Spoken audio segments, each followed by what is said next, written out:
이제 우리 하나님께서 성막과 성소와 또 바깥들 이러한 규례들을 다 주시고 우리 번제단을 어떻게 만들지 다 모든 것이 다 구약 성경에 이러한 성막 성전 즉 이동 성전에 있는 모든 성물들을 다 규례를 다 정하셨는데 그것은 전부 다 예수 그리스도의 구속의 경륜을 예수 그리스도와 예수 그리스도의 구속의 경륜을 예표하는 그런 것들입니다. 우리 하나님께서 우리에게 십계명과 613가지의 세부규를 주실 때 먼저는 계명을 주시고 즉 율법을 주신 후에 이 제사법을 이렇게 주셨는데 이 제사법은요 굉장히 우리에게 큰 교훈을 주고 있어요. 우리는 율법을 지킬 수 없다는 겁니다. 그래서 하나님 앞에 율법을 지키지 못하기 때문에 하나님 앞에 죄를 속하는 이 제사법을 하나님께서 이렇게 주셨는데 이제 레위기서에 가보면 그 5대 제사법에 대해서 상세하게 기록되고 있어요. 이 레위기서에 보면은 다 제사법에 대한 규례고 성결 예식에 대한 규례들을 주고 있죠. 자, 그 가운데 이제 그것이 끝날 때 그러면 규례들을 다 만들고 나서 이어서 하나님 앞에 제사를 드리니 제사장 유임식이 있게 되고 제사장이 입는 거룩한 옷에 대한 규례들을 28장에서 이렇게 주고 있는데 이 내용들을 보면은 이제 모세가 이스라엘 백성과 하나님 사이에 이 제사장 직분을 비롯해서 모든 행정이고 뭐고 중보자로서의 모든 역할을 다 만들고 있었는데 이제 사법과 종교와 행정 이것을 다 이렇게 이제 분립을 시킵니다. 18장에 보면은 사법 문제를 갖다가 다 천부장, 백부장, 50부장 이렇게 다 맡겨서 이렇게 위임하고 난 다음에 다시 오늘 28장에는 제사장 직분을 이제 아론과 그의 아들들에게 다 위임하게 하도록 하게 하고 그 다음에 그 제사장들이 입는 옷에 대해서 굉장히 중요한 규례들을 줍니다. 한마디로 얘기하면 하나님 앞에서 이 제사장들은 거룩해야 된다는 거예요. 성결해야 된다는 거예요. 그들이 입는 옷을 보면은 이 제사장은 특별히 대제사장은 이 에봇을 입어야 되고요. 그 다음에 겉옷을 입어야 되고 속옷을 입어야 되고요. 그 다음에 거기에 보면 띠를 만들어서 해야 되고요. 속옷 띠를 또 만들어야 돼요. 그 다음에 여기에 보면 고일하고 속바지를 또 입게 돼요. 그렇게 하고요. 그 위에 또 이제 에봇 위에는 흉패를 이렇게 12가지 보석을 담은 흉패를 그 흉패 그 틀도 또 다 만들어야 돼요. 이 모든 것들이 다 보면은 예수 그리스도께서 영원한 대제사장 되신 단번에 자기 몸을 제물로 드리사 하나님 앞에 영원한 제사를 드리신 대제사장 된 예수 그리스도를 예표하는 그런 내용들입니다. 그래서 이 먼저 대제사장의 이 옷을 이렇게 만들려고 하는데 그들이 입을 이 거룩한 옷에는요 일단은 제일 먼저 에봇에 대한 규례들을 주고 있어요. 이 에봇을 입었다는 것은 우리에게 무엇을 상징하냐면 이 아주 귀하고 존귀한 자라는 그런 의미를 이렇게 상징적으로 얘기하고 있어요. 이 제사장을 상징한다 그러면 에봇을 입었다. 이 에봇 옷은요 이 소매가 없어요. 이 대제사장이 있는 겉옷하고 에봇은 소매가 없어요. 그냥 소매가 없는 이 에봇인데 이 에봇은요 이 두 장으로 되어 있어요. 두 장의 그 앞에 뒤에 조끼같이 된 거죠. 앞에도 두 장 있고 그 사이에 호마노로 이 어깨에다 이제 연결을 하는 거예요. 그리고 이제 거기에다가 금실로 만든 견대를 딱 붙여가지고 금실로 만든 늘어뜨리도록 이렇게 해가지고 연결을 딱 하게 합니다. 그 다음에 에봇 소반에 보면은 에봇 겉에는 흉패를 붙이는데 12가지 보석. 그거 12가지 보석에 보면은 그 보석에다마다 이름이 다 써져 있어요. 12보석에. 이스라엘의 12지파의 이름은. 그 다음에 또 이 호마노에도 이 견대에 연결을 하는 호마를 양쪽 두 곳에 딱 붙이게 했는데 여기에도 보면은 그 호마노에도 여섯 이스라엘 12지파의 여섯 아들 딱 붙였다.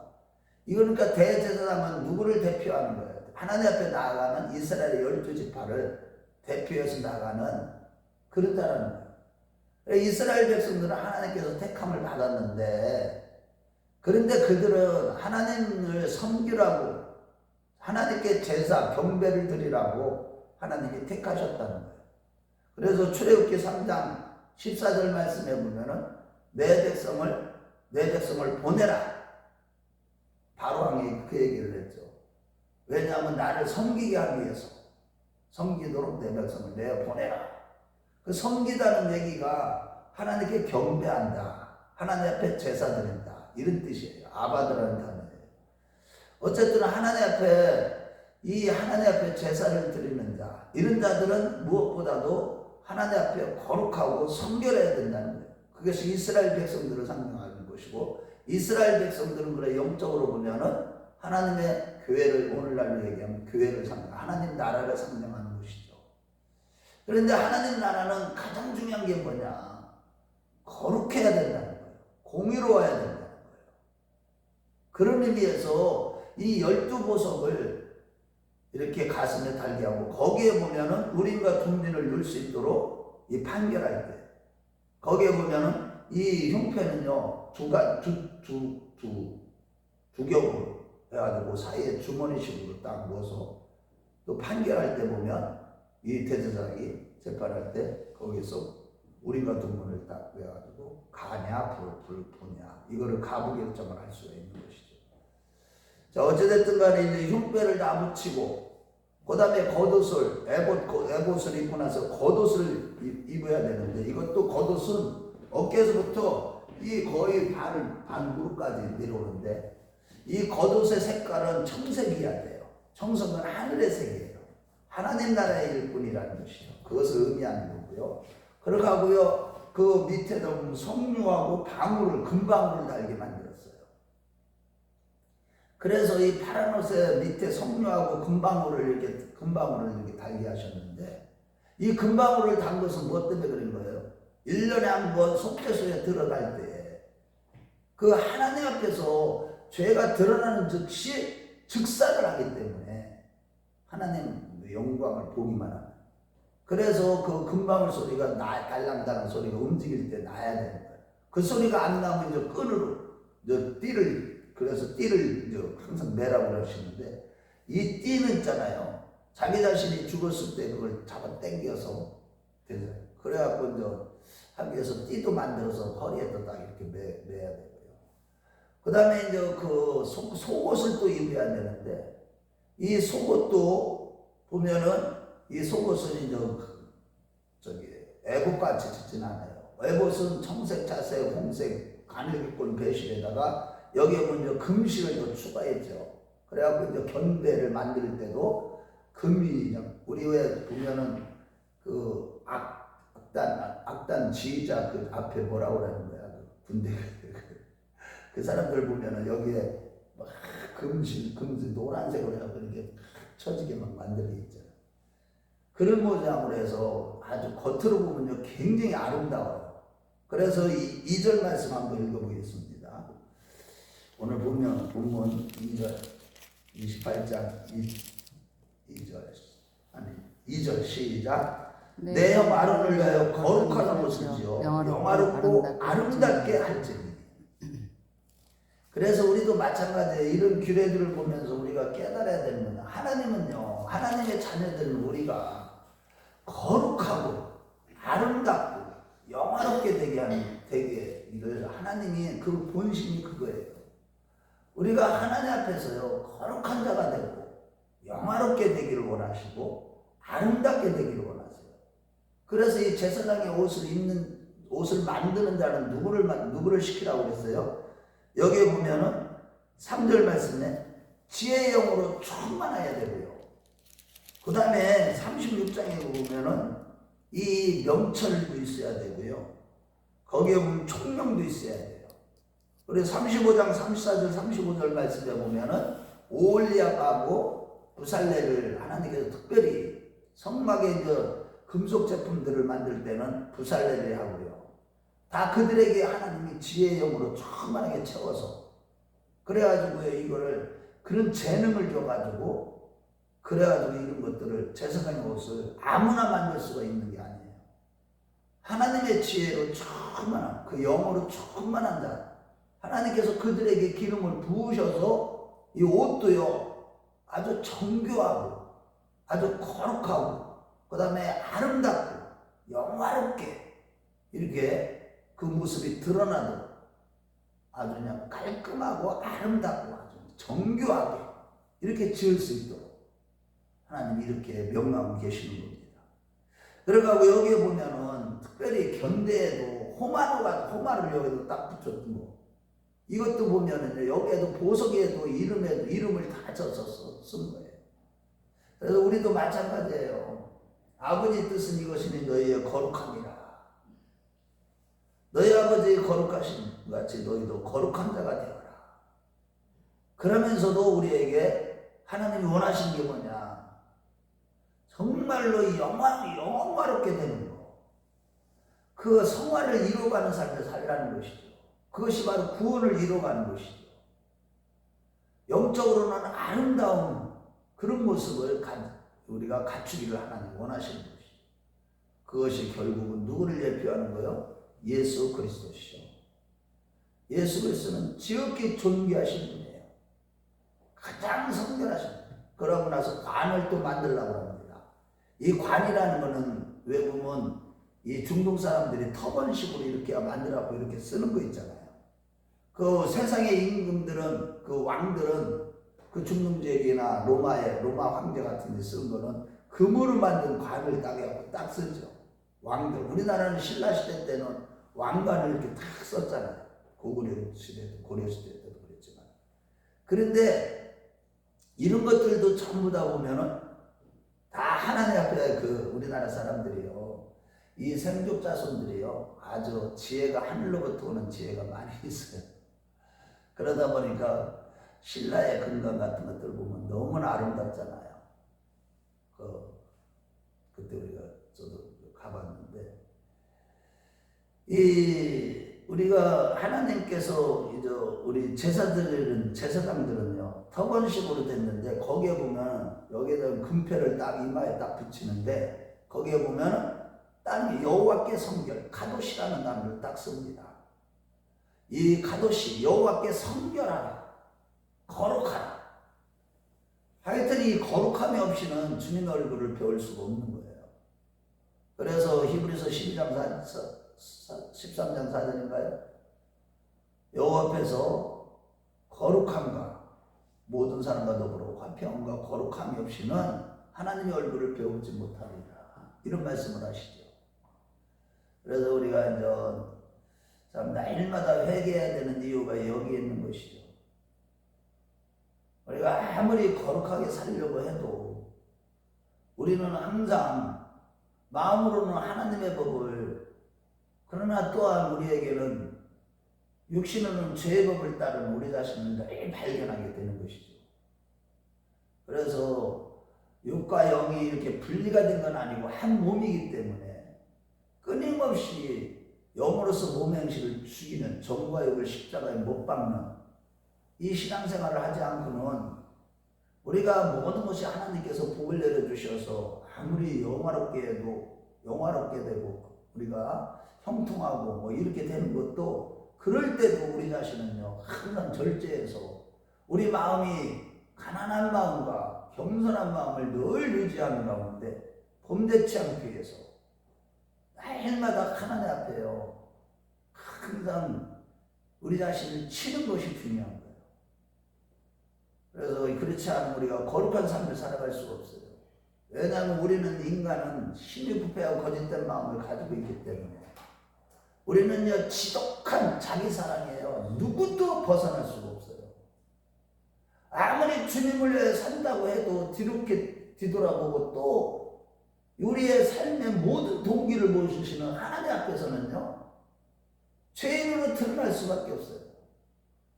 하나님을 잘 섬긴다고 했는데 그것조차도 나를 위해서 잘 섬기는 거기 때문에, 그래서 의의는 없는 거예요. 그러니까 우리는 우리의 의의가 조금도 없다는 것을 항상 기억해야 돼요. 오직 예수 그리스도의 의의를 덧입어야만 우리는 하나님 앞에 거룩해지는 거예요. 정과 욕을 십자가에 못 박고 주 예수 그리스도 옷을 입어라. 예수 그리스도 옷 입는 게 무엇이겠습니까? 말씀으로 말씀의 겉옷을 입어야 되는 거예요. 여기에도 보면 겉옷이 푸른 색깔이 파란 색깔, 청색이에요. 이 하늘나라의 백성은 말씀의 겉옷, 하늘나라의 하나님 나라의 말씀, 그 말씀으로 우리의 겉옷을 입어야 되는 거예요. 그럴 때 그게 바로 누구예요? 말씀 자체가 예수 그리스도시잖아요. 그분으로 옷 입어야만, 우리는 그분의 의로 우리 자신을 가려야만 천국에 들어갈 수가 있는 거예요. 아무나 천국 가는 게 아니에요. 그래서 끊임없이 우리는요, 회개해야 되는 거, 어떤 부분을 회개해야 되느냐? 내 의를 자랑한 게 나도 모르게 있다고요. 태도를 보면 나타나요. 우리 하나님은요, 모든 삶의 동기를 보시는 분이십니까? 하나님 앞에 헌신할 때도, 기도할 때도, 이게 말씀을 모르면 있잖아요. 기도하면서도 죄를 져요. 하나님 앞에 봉사하면서도 죄를 져요. 정말로 주님께 우리 자신이 거룩한 산대서로 드려진다는 게, 이게 은혜로 되는 것이지, 내가 무엇을 해서 되는 게 아니라는 걸 항상 기억해야 돼요. 그분은요, 오직 예수 그리스도를 통해서 행하는 것만 우리 하나님 받으시기로 작정하신 분이에요. 우리가 그래서 이게 다른 말로 얘기하면, 믿음의 주에 온전히 계신 예수 그리스도, 즉 믿음으로 살고 복음으로 살지 않으면 우리 자신은요, 하나님 앞에 무엇을 했든지 하나님 안 받으셔요. 믿음으로 산다는 걸 쉽게 생각하면 안 돼요. 내가 믿는 예수는 믿는 게 아니에요. 그 예수가 아니에요. 선물로 주어진 믿음으로 믿는 예수, 그분이 진짜 하나님이시죠. 그러니 우리가 예수를 믿을 때도, 교회를 다닐 때도, 신앙생활 할 때 항상 늘 기억해야 되는 것은, 내가 거룩해지는 방법은 아무것도 없어요. 예수로 내가 충만해지는 것밖에는. 그것을 신의 성품에 참여하는 자가 되게 하였다, 이런 말씀을. 우리가 하나님의 아들임으로 그 아들의 영을 우리에게 보내주시사 하나님을 아버지로 부르게 하셨고, 사람의 이게 힘으로 능으로 되는 것이 아니고 오직 여호와의 힘으로 된다고 했듯이, 성령의 충만한 은혜로만 내가 하나님 앞에 봉사를 해야 돼요. 성령 충만하지 않은 상태에서 행하는 모든 것들은요, 대부분이 하나님이 안 받으시는 경우들이 많아요. 그래서 우리는 항상 모든 것을 성령으로 충만한 상태에서 행하는 것밖에 없어요. 성령 충만은 누구에게 주십니까? 겸손하고 자기가 죄인인 것을 고백하고 회개하는 자에게 주시는 것이지, 그냥 성령 충만한 받으라, 노래만 부르면, 찬송만 많이 부르면 성령 충만 아니라니까요. 물론 찬송 중에 구하시는 하나님의 임재로 충만해질 수도 있어요. 그런데 그걸 정확하게 알아야 돼요. 정말 심령이 가난한 심령이 돼야 돼요. 죄인인 것을 깨달아야 돼요. 그러니까 말씀이 없이는 우리가 성령 충만함을 받을 수가 없는 거예요. 말씀을 깨달아야 내가 잿덩어리인 줄 알고 죽을 수밖에 없는, 지옥불에 들어갈 수밖에 없는, 죄인 중에 괴수로 내 자신이 계속 드러날 수밖에 없는, 그것을 깨달아야지. 그때에 정말로 주님 앞에 간절히 주님의 은혜로 덧입기 위해서 몸부림칠 때, 그때 성령 충만한 은혜를 주시는 것이고, 겸손한 자들에게 이러한 애통하고 가난한 마음을 가진 자들에게 이런 충만한 은혜를 주시는 거기 때문에, 팔복에도 항상 그런 얘기를 하시는 거예요. 의해지고 목마른 자가 복이 있고, 심령이 가난한 자가 복이 있고, 애통하는 자가 복이 있고,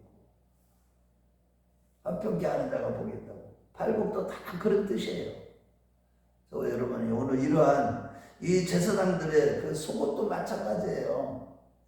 게토레토라는 단어인데, 이 속옷을 다 그 예수님께서 십자가에서 달리실 때 이 로마 군병들이 그것을 서로 다 대립복귀하는, 완전히 예수님은요 다 벗겨져 가지고 십자가에서 속옷까지 다 벗겨지셔가지고 십자가에서 우리를 대속해 주시고 모든 물과 피를 다 쏟으셨기 때문에 우리가요 그 은혜를 항상 잊지 말아야 되고, 늘 주님 앞에 내 자신이 거룩해지기 위해서 매일매일 성령 충만함을 받아야만 되는 겁니다.